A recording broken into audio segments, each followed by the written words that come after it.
And the way hype is in Nigeria is not the way hype is anywhere else. Because I feel like even like in the US or whatever, they have their hype men, but like it's not about rocking parties. The DJs rock the parties, but Nigerians have found a way to carve it into a whole other thing. Like I feel like Nigerian hype is a different thing entirely.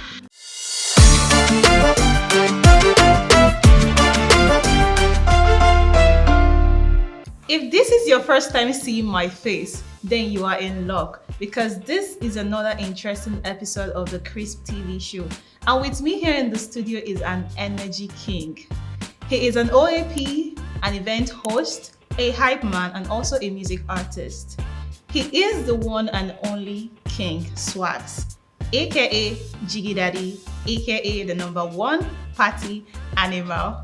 Welcome to the studio. That was quite an introduction. Yeah, I like it. You loved it. I like that. All right, that's good. I did. I'm good. How are you feeling? Very well. You're looking really nice. Thank you. And you look dapper. Thank you. I love your hairstyle though. Yeah, I get that. You get that a lot. Yeah. Okay, so I think some of us are going to be interested to know your full name. Okay. My name is Marcus Augustine Uchenna. Oh, nice.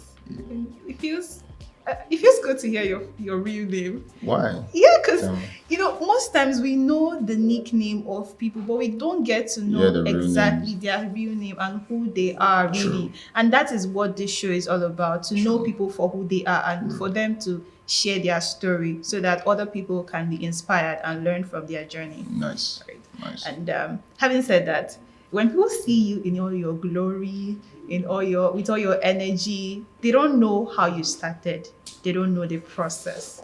They don't know the bad days. They don't know the good days, right?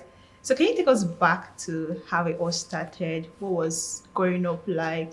Have you always wanted to be in the entertainment space from childhood? Because some people are like that. Yeah. So just tell us how it all started. Yeah, I feel like I've always been in the entertainment scene one way or the other. I was on stage for the first time at the age of 11, Wow. right? And I was dancing, and it was a big stage, right? So it was funny how I had a friend in primary school. We just left primary school at the time. So his elder sister was in the entertainment scene, and she had taken us all the way to Ikeja for one event at Excellent Hotel, and she wanted us to perform. Actually, looking back now, she was exploiting us as kids, but like it was such an eye opener to a whole new world, and I was always interested because I started off my career in the entertainment scene as a dancer in Lagos, and I did that for a while up until I came to Enugu. Even while I was in Enugu, I was still a dancer. Set up a dance company here in the city, and moved from that, into the media space, and then moved into radio. From radio, moved into the party scene and the music scene. So it's just been me branching out into different things in the entertainment scene. Like I said, I started off in Lagos with dance. I did a couple of shows. I had a dance group at the time. We were performing in Lagos. We did a couple of competitions, Malta Guinness Street Dance, Mountain Dance, so all of that. We're out there, and they only got to Enugu where I felt like the dance scene was kind of slow compared to what we had in Lagos. There were a few dance groups there, and X-Fellas, Shadows. But like for professional dancers who had gotten training from professional dance courses and all of that, there was no space for that. So that led me to setting up Masino's dance company. That was back in 2012, or 2012, I believe. We ran that company for a while, and we're giving professional dance trainings to both kids and adults. And that was me warming up into the scene. And I came to Enugu because of school. So I came to Enugu because I got admission into University of Nigeria Enugu campus. So that was my first time leaving Lagos. I had lived all my life in Lagos prior to that. So getting into that space, and while I was in school, I was already setting up a business like a dance company. I was already on radio. You feel me? So I had gone to my radio station, Dream FM, at the time, and I was managing a DJ. I just always used to do too many things, man.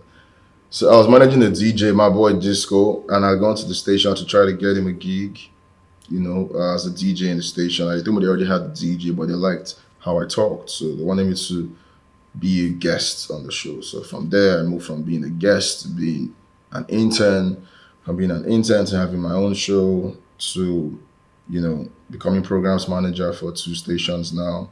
And that's how I moved up in the radio space. So while I was in radio, I realized like to survive on radio for people who are really in the media space, the money is not really on radio. So Yes. we had to find other things. At that time, there was nothing like hype Yes. in Enugu at the time. So like there was no hype man. What was happening in the clubs or the DJs would just play. And when you go to an event, the only person holding the mic was either an MC or a comedian. So I remember back in the day, MC Lodell and I, we kind of started this thing because he almost at the same period he started doing his own thing with the hype, creating his own activities, and I was doing that too. And hype became a new industry, in the region. And over time, several other hype men, have come. But we just find our way to stay relevant, introducing different styles. And hype itself has become a whole genre. Even in the country at the time, there were just a few hype men. At that time, even before us, there were just a few. But now it's a hype man on every street. So it's a growing industry. So that's what the journey has been, finding my space, in the industry and doing all the things I do. And when it comes to doing parties, that's a different story. We're going to get there. Yeah. It's interesting how you're able to the process from radio, from dance to radio, and then the hype, and then the party, which you're still coming there. It's an interesting journey. And you said something about hype being a new genre altogether, and I totally agree with that because few years back there was nothing like hype. When there is an event or a party, people invite MCs. Yeah. But now it has gone beyond inviting just an MC. People go as far as getting a hype man. And if you come to a wedding and there's no hype man, it's as if nothing is happening there. You're there to play. And it makes me to wonder, what happened? How did we move from MCs to hype men? Why was there that shift? What prompted the shift? And do you think that shift has improved the entertainment experience? Yeah. For the second question, definitely. But what prompted it, I can't even say. I just say like we are moved by exciting things. And the way hype is in Nigeria is not the way hype is anywhere else. Because I feel like even like in the US or whatever, they have their hype men, but like it's not about rocking parties. The DJs rock the parties, but Nigerians have found a way to carve it into a whole other thing. Like I feel like Nigerian hype is a different thing entirely. So it's exciting. People want to hear people say what they say. People just want to hear the beats on the loop and hear the hype man go, feed energy off the hype man. I feel like it's an era, and I want to believe the era will be here for a really long time. You feel me? It's an era. Like there's been several eras. There's a time when he had to be a comedian. If the MC wasn't funny, nobody was interested. But right now, because of it's probably what's happening with Afrobeat music. So Afrobeat is becoming a really big thing. Everybody want to consume more and more of the music everywhere they go to. So they need someone who can complement it. Right? Most of these other guys just probably want to talk too much. You feel me? So when you're outside, that's not what you want now. I just want to vibe, right? So this is what the millennials and Gen Zs want. We don't know what the next generations are going to want. So for now, it's the hype era. I'm just blessed to be a part of it. You're blessed to have you as part of it too, because you bring in the energy and everything to it. Thank you very much. Let me take you back to radio. I mean, we were having a discussion. You said you've been in the radio for close to 12 years. Yeah. And I remember vividly when I was still much younger. I think when I was in secondary. Nah, don't do that, man. Calm down. Don't make me look old. No. Yeah. I know I used to hear MarcSwagz on radio. Yeah. And I think that is where I heard about you for the first time, which shows that you've been there for a very long time, right? So how has the journey in the radio space been? Back in the days, OAPs, they were more like the celebrities we knew then. But now, social media influencers, it's more like they have taken the space. Now, OAPs are no longer seen as they're not longer seen as celebrities, unless you are doing something extra. But if you're just an OAP, it's as if people no longer regard them so much because back then we know these AOPs, like we know their names. When we hear them, we know, oh, it's you that is talking, it's MarcSwagz that is talking. But Yeah. I don't know if it's still like that now. And it's as if the traditional radio industry, I don't really know where it is moving, right? As someone that has been in the industry for a very long time, what do you think the future of traditional radio looks like, especially in Nigeria? So I'm gonna take it step by step. So first of all, the OAPs might not seem like celebrities anymore because they were never really meant to be celebrities. Right? It was also an era. This is what I tell you about eras. Usually the broadcasters are like they're broadcasters. They are not meant to be celebrities. They are meant to be feeding you information. That you see like a corporate thing. You feel me? But an era came when broadcast became fancy, became stylish. So we had the guys like the Dan Fosters who started to make it, very cool. And people wanted to see who is this guy sounding like this, right? And they were able to bring themselves out. So when we came into the game, we had the Tobes, the Judes, the Didi Namens, the Freestyles, the Mama T's. That era was also an active era. And they were able, the Vanessas, they were able to bring themselves out also, right? But when social media came, a lot of people are not able to adjust with the times, right? And a lot of people were washed out. A lot of people left the game for other things, right?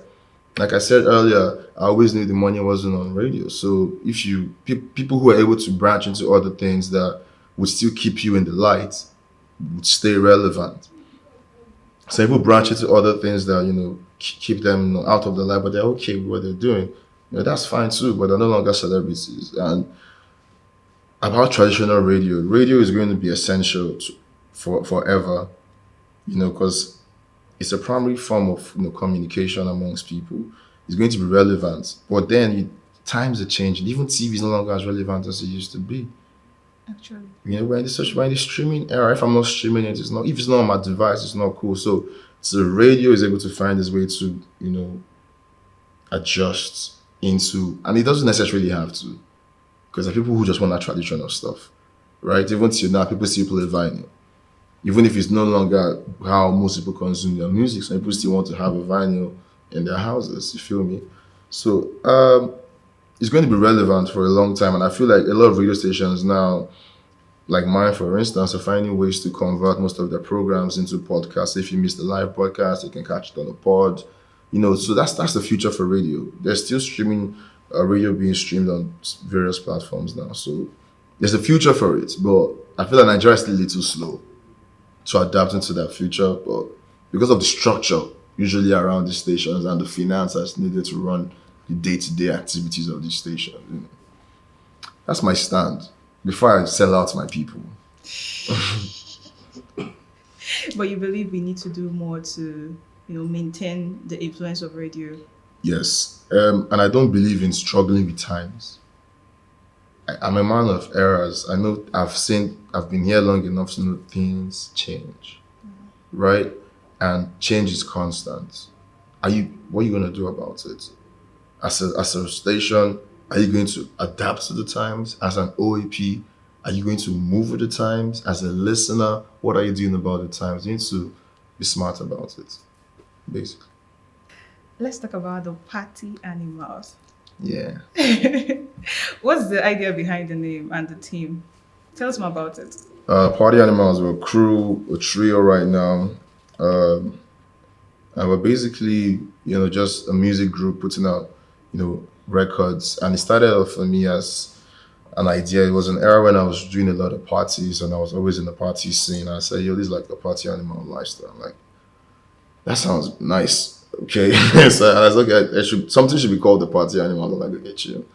And at some point, because I was from radio, I was blessed to be able to see a lot of artists on the come up, and I could recognize that this artist was going somewhere, and I made myself a part of that journey, supported their journeys. I saw that happen over and over again, and I knew I now understand this game. And from being on radio, hosting a music show for so long, I've been soaked in music for all my life.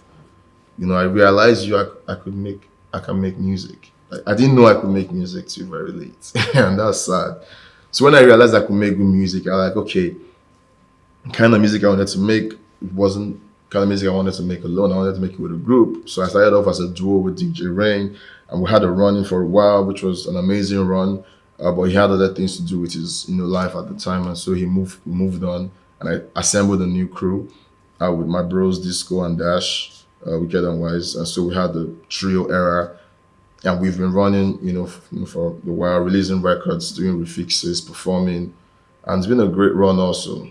So we're about to move into new eras, things like that. So this is your era of music. You really love music. You really want to. Yeah, I mean, right now I'm about to release my debut solo EP, and I'm saying this out here for the first time anywhere. Interesting. We can't wait for it. Yeah, so I mean, I'm really excited. I feel like a newborn baby. You feel me? So I'm super excited for the new project. It's now about MarcSwagz.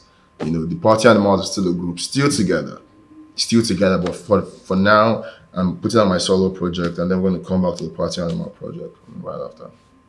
The truth is, I actually never knew you were an artist. It was in the process of my research that I also discovered that you're an artist, and it was interesting. And I also discovered the team, And I think I can say the same for a lot of people I don't know, right? And in my head, I was like, is it like a side hustle for you or something you want to do for long term? That's a very good question. So, because I do a lot of things, and the music is not the only thing I do. It's not even a side hustle. It's a very long-term thing. However, because we're a crew, and we're a crew of 3 adults, right? So it was an era when we were always together and releasing records, and people knew us. So people like you, for instance, who probably kind of new to observing the scene or something like that, I stand to be corrected, might not know, because for some time we haven't really been in the same space to release records and release and promote records. Even if we've released records, we've not been shooting videos or doing stuff because one person is in the UK, another person is in Lagos, I'm in Enugu, and we try to meet, and it just doesn't happen. And that's what has led to me saying, you know what, it's time for me to do my solo tape. You feel me? So, I mean, that's about that. It's not a side hustle. It's real. It's real, and it's a passion project actually, and it's not a hustle. First off, Okay. it's not a hustle. I don't do music for money. Like, It's a thing of passion. it's a passion project, right? So, but I do it so well. I know these guys are going to have to pay for it. You get where I'm coming from? That's my point. I'm not doing it for free either. Not for free, bro. Yeah, but like I'm not. It's not a hustle to me. I have several sources of income. Yeah, so that's about that. We'd love to see more of you and as a music artist, really. Yeah, I know. Yeah. I'm trying to do more of that this year. Yeah, that's beautiful.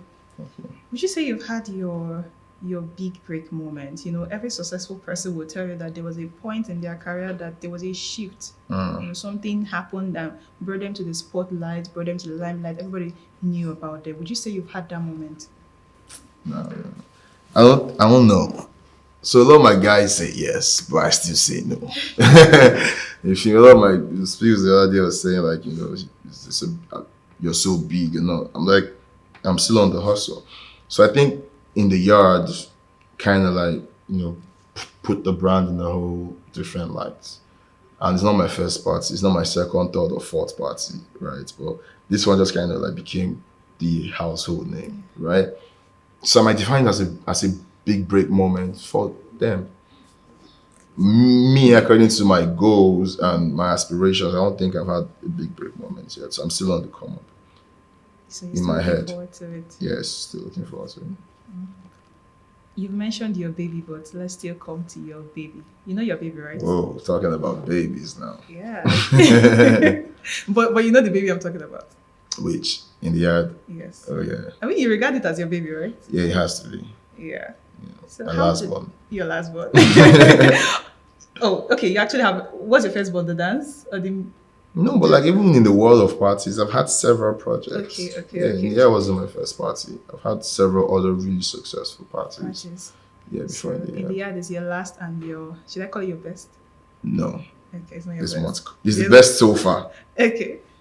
I don't know. I don't know. I let these people judge, man. Because there are some people who think that the Smell of House Party era was the ultimate party era, right? Because it was wild. Only people who attended Smell of House parties between 2015 and 2019, we ran that for 4 years. It was an epic period for partying, you feel me?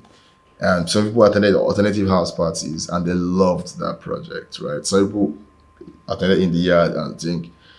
So I'm not the one to say, man. It's up to the people. It's up to you Because guys. there are more to come, though. Decide. So how did it start in the yard? How did it start? So ultimately, it was me. It was a result of me seeking expansion for what we had with the alternative house party. So I had started throwing house parties for Smen of X1 Vodka back in 2015. I was signed as the party ambassador for the project for a few states, Enugu, Owerri, and Asaba. And I was throwing parties in these states, about 3 parties, in a month. And it was a run of house parties, and I did a lot of parties at the time. So I created a community of people who just wanted to be at my parties, you feel me? These were like young people who were very expressive, who probably wouldn't want to go to the club. Now, people who were in the club love the energy so much that they also come to the party. So it was a mix of crowd, and it made everybody feel so comfortable. So when that project ended in 2019, there was a yearn for me to do more parties, right? My community was like, yo, with or without the brand, what are you gonna do, bro? Come on, like, okay, all right, guys. So I started the alternative house party, and that was another house party era. So I kept getting houses packed, hotels packed. It was always too full. And it felt like there was no house, apartment, hotel, or whatever that could contain the community anymore because we kept on wrecking these places. So I just decided to do my research and thought of a way to take the party outside and still maintain that energy. You feel me? And that's how In the Yard came up. But I knew like I had to team up with people and do it right. And almost at the same time, my partners at Dr. Zubi and Papi were linked up, and we talked about the project and said, let's do it. And it became an instant hit. The first party was a smash. I'm like, whoa, it's done. And 1 year and 8 months later, we're still cracking. Like you said, it's 1 year and 8 months. So this year is going to make it 2 years anniversary. Yeah. I saw when the 1 year anniversary happened, Yeah. and I saw the videos. You expressed how it felt to be able to be celebrating the 1 year, and then we're getting to 2 years. When is the 2 years exactly? In July. Oh, July. Yeah. So how are you preparing for it? Any special thing? I mean, you know how the anniversaries are, and special, make the anniversary the biggest parties. So it's going to be colorful. It's going to be really colorful. It's going to be epic. They won't forget it. And in creating In the Yard also, aside from creating a party to contain my community, I was really interested in party tourism. I felt like Enugu was a special place to party, right? So we tried to create in a way that it looks attractive to people who are on the outside to want to come in. And this last December, 30 December, we experienced a heavy influx of people coming from the diaspora, people coming from Lagos, just because they want to experience In the Yard. And it felt very wholesome, you feel me? So with that in mind, this anniversary, It's going to be a shutdown. Lord. All right, that's beautiful. I mean, you said something about party tourism, because when I was going through the videos, I saw the fact that I noticed that a lot of big names have been there, Yeah. which shows that you put in a lot of work to market this party and to push it so far. How are you able to do it? Because it's as if any celebrity that walks into the city would want to be at that party and party with In the Yard. How are you able to pull it off? I don't know. I don't pull it off. I just say it's God, plus it's the vibe we create. When you're In the Yard, there's no VIP and there's no regular. That makes sense. Yeah, because now, for instance, I get a lot of VIP treatment when I'm outside, but sometimes I just want to be, just let me be. Normal. You feel me? Let's just vibe, right? Let it just be a vibe. Let it be organic. Let it be real. And that's what makes these celebrities want to attend the parties. They don't want to, because I'm this now. Everybody's looking at me and saying, how much am I going to spend? What am I wearing? How is it? Everybody's just partying because even when they're there, but they're not really there. They're almost like everybody's on the same piece. So I think that's what makes them want to come. And it's a happy place for everybody. It's home for everybody. Some of these guys are my friends personally also. So it's just right that they stop by, when they're in town. And a lot of people have seen, like I said, they see from afar. I have people who are outside. I get DMs. They're saying like, yo, I'm in Australia, I'm in UK, I'm in Canada. Whenever I'm in Enugu, this is my first stop. And that's what it's about. Let's talk about you being a hype man and the emotion that comes with it. I'm a presenter. I know how it can be. Yeah. You have to, even when you're going through your personal issues, your personal challenges, you're in front of the camera, you need to put all of those things in your pocket and do the job and face reality. And you as a hype man, I feel like your own is at a different level because you are on stage with a lot of people that want to party, that want to be happy. I saw the Jerry show. You were at Jerry show, right? Yeah, I hosted it. Yes. When you have something like that and maybe you're not in your best place, maybe you're going through emotional stuff or something personal, how do you manage that and still show up and pull your event off? I mean, it's like radio because like that's how it's easy for me because like I do that on radio every day. You go on air and you just got to be MarcSwagz. So I learned early to have alter egos and different personalities. So like the guy you get on stage is not the guy you get off stage. So when I'm about to go on stage, I was getting into my, King Swagz persona, get into that MarcSwagz persona, get really deep into it, and I shut everything else out for that moment, for the 1, 2, 3 hours that we're on stage. It's just about rocking the stage and entertaining these people. I don't care what's going on. I don't care if somebody just died. When I'm done, then we can face it. You feel me? So it's just about being able to, separate my personal life from work because this is work. A doctor doesn't say because he had an issue with his wife today, he's going to mess up his surgery. And this job is surgical too. Actually. Yeah. Because people come there with their own are problems. down, they come with their problem. They want to go back feeling happy and all, hyped up. I think that one of the most difficult jobs is any job that you have to do to change people's moods or put a smile on people's faces. It takes a lot because you don't know what they're going through. You don't know. Actually. No matter how this DJ plays this song, and no matter how you drop that lamba, they might not just dance. Yeah. You feel I me? can relate. Yeah, so you got to pay attention. Yeah. You're talking about separating your personal life from your work life. When the mic is off, who is MarcSwagz? Is there a part of you that we are not seeing? Are you a shy person?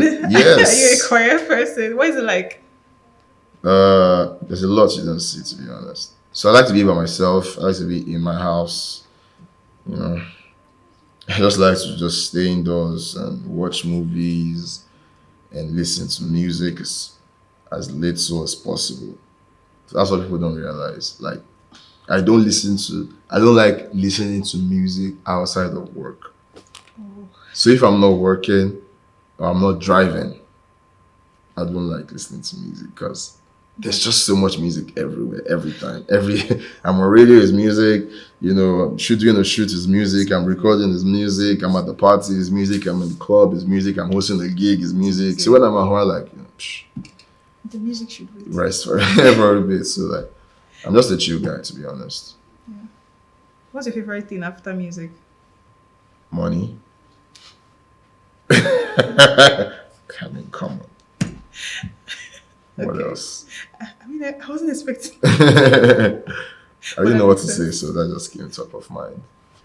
Okay, so it's money for you. Yeah, I like money. Who doesn't like money? I like girls. I like money. I like lifestyle. I like pretty women. That's why I like parties. It's just like, just feed your eyes. What a blessing. Actually. Yeah, so I like my guys. I I like my guys. I like my team. I like many things. I like some things I can't even say on camera. Jeez. It's fine. It's fine. Let's talk about something very sensitive. Now, you've worked with a lot of, let me say, you've worked with a lot of event organizers, and you're a host, you're a hype man. And there's this thing that happens during events, especially things like Roadblock or all these big events that artists host. There is a growing sense of insecurity. People come to events as a whole and they go as half. Some people get robbed, some people are assaulted, and it's not a good thing, right? Because these people come here to have fun, to be happy, to meet their faves, and certain things happen. So how do you think we could solve this problem, right? How do you think that event organizers and even stakeholders in that event, because I believe as a host, as a hype man, you're a stakeholder in that event. You have a say and you can pitch in some certain contributions to improve entertainment experience or event experience. What do you think we can do to make sure that people come for events and they go back happy and not experience certain level of insecurity?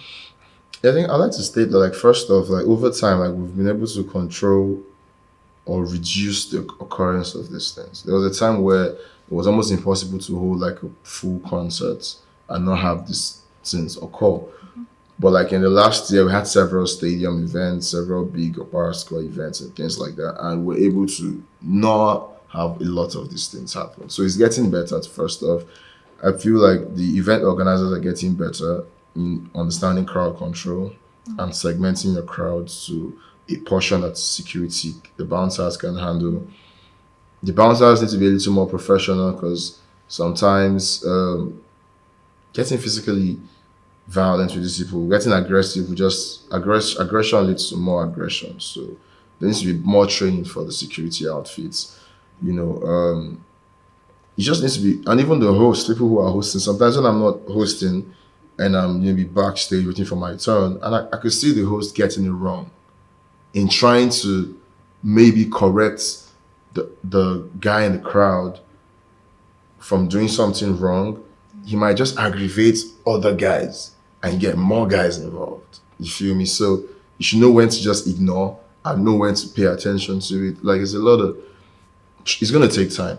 This happens everywhere. It's not exclusive to Enugu, by the way. Yeah. You know, it's not exclusive to our city.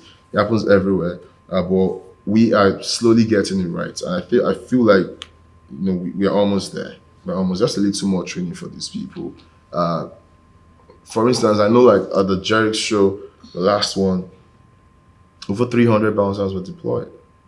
Over 300, 300 to 500 bouncers, if I'm not mistaken, were deployed to that, you know, event center alone. Security, police, you know, army, everybody, they were all there, right? But these are a lot of people. This is over 20,000 people.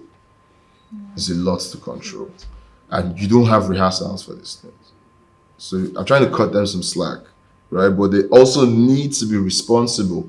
It's wrong. What's wrong is where you see an event organizer, you have an event venue that is packed and you're not responsible for that audience. Like, you're not thinking about, okay, for instance, if there's a fire, where's the escape route? Are people, you know, aware of the escape route? Are there warnings? Are there enough security people on ground? Is there, you know, a medical emergency outfit on ground? Things like that. When I see an organizer who put all of those things into consideration, I'm able to cut them some slack. But when I see someone who is careless, like, you know, it's visible. Have you had experience with organizers that are careless? Oh yes, a lot. A lot. I mean, like, really, I'm on the road every other day. A lot. I can't even call or point fingers. It happens a lot. You almost never see an event and the organizers remember to have an ambulance on standby, forgetting that somebody could just faint. People are drinking alcohol and someone could overdo it. You know, so people don't remember things like that. So a lot of people are defaulting. Yeah, and we need to do better. Yeah. Right, that's beautiful. So how you still work on the radio? You still work with Dream FM, right? Yeah, I'm programs manager for Dream FM and Prime Sports Radio now. Oh, nice. I thought it was just Dream FM. We have a sister station now. Oh, okay, that's beautiful. So how do you juggle all this role, being an OAP, hype man, your party? You have a lot you're doing. How do you juggle all of them together? I don't know. To be honest, I don't know. I'm just kind of used to. I've always been doing a lot. I've never had just one job, so I'm used to. I'm used to it. It's just part of me now. I get this question every time, and I never really know how to answer. I think I rehearse something to answer this question. I don't know how to answer it. I just wake up and go. When I get tired, I sleep, and I wake up and I go every single day. I mean, we can't stay one place. There has to be, we There have are to be some doing things to moves. keep body and soul together. Yeah. So, I mean, as humans, we need to have that ability to multitask and Yeah. be able to like give in our best in every way we find ourselves in every job we do. So it's a beautiful thing Yes. to be able to juggle a lot of things together. So what's next for MarcSwagz? What should we be expecting? Like you said, your album. Yes. Any other special thing? This year is going to be a music year for my debut solo EP is coming. I'm getting more business oriented, setting up businesses, and I'm just excited about that era. Also, we're trying to expand in the yard, take it to other cities. There's a lot of new projects coming. There's a lot of stuff. I also have my podcast starting really soon. So all of that just gets me excited for the year. So this year is a year to launch a lot of new stuff. Last year we launched I think about 2 new projects. This year we have more new projects. So I'm excited.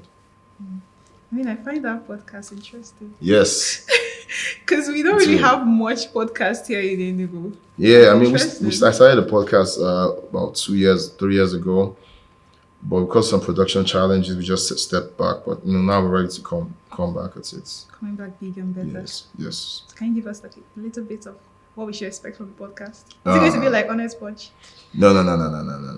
Honest Bunch already got the Honest Bunch. I don't want an Honest Bunch. But I'll be having, we're trying to tell the Southeast entertainment story from someone who's been in the game, right? So it's going to be me amongst several celebrity guests and people who are into the game and have a lot of stories to tell that people haven't heard. Because sometimes when I hear the stories that we have in the hip hop scene in Enugu, for instance, might do bigger blockbusters than what Tupac and Biggie had back in the 90s. If someone just tells the story. You feel me? So that's what we're trying to do, with this podcast. That's interesting. Thank you. We're looking forward to that. Me too. Any final words for your audience, your fans, and CrispTV? I got more words, never final words. Apart from my final words, you're going to hear from me a lot. A big shout out to CrispTV. CrispTV has been here for a while, kept it 100. Thanks for having me. Thanks for supporting. For everyone who supported CrispSwagz, I rock with you guys. Keep supporting. We'll never disappoint. It's a jiggy daddy thing, you feel me? Peace. Thank you so much, CrispSwagz, for coming on the CrispTV show. Thank you. Thanks for having me. You're welcome. I enjoyed the conversation and I hope our audience did too. And hope you enjoyed the conversation. Yes, it was fun. It was fun. Thank you so much. And it's a wrap, guys. Hope you had fun. Hope you enjoyed the conversation. Hope you enjoyed the conversation with our Jiggy Daddy that has a lot for us coming up. So please stay tuned for the next episode of the CrispTV show. I remain your host, Ifnaya Ibeneme. Please subscribe to our YouTube channel. Follow us on all our social media platforms, on Instagram on CrispTV Plus, on Facebook at CrispTV channel, on TikTok at CrispTV channel. And I'll see you in the next one. Bye, Jen.